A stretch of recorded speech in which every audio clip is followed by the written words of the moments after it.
Irving basically asked Fleet to act surprised about the information when he was sending it to the Republican.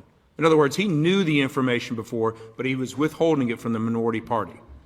That's one of the big problems you have with the Capitol Police Board and the Sergeant Arms. They're too politicized. Well, did you resign because you wanted to?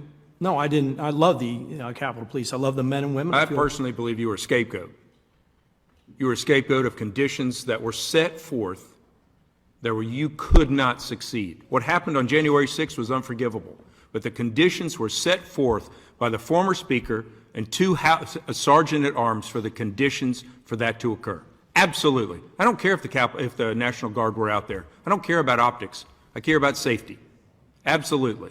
And it's a dereliction of duty of the former Speaker, her staff, and the two Sergeant-at-Arms. Let me ask one more line of questioning. Pipe bombs. The day before January 6th, live pipe bombs were planted outside the Republican and Democrat Party headquarters. The U.S. Capitol Police has not received any insight into the FBI investigation, which is astonishing because members of Congress on both sides may very well have been targeted by these bombs. During a hearing this summer, the U.S. Capitol Police Board, I called on the board to request a briefing from the FBI to the status of this investigation. The board committed to do so. Mr. Chairman, I submit this letter to the record verifying the request.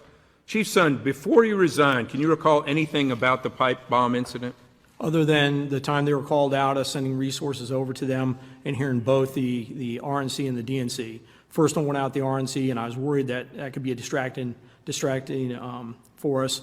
And then the second one came out, and that raised a lot of concerns. To your initial comments originally, here we are several years out. Do you think it's acceptable that the FBI still cannot identify the individual placing the pipe bombs? I find it very, very surprising, knowing the security level that we have down here, the amount of resources that can be available for an investigation. I'm surprised that we haven't. I find it absolutely surprising. Same thing with a bag of cocaine in the White House that probably had fingerprints and every camera known to God in that building.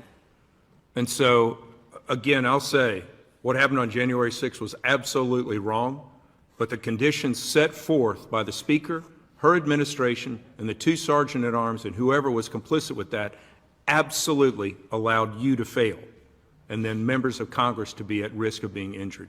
Thank you, Mr. Chairman.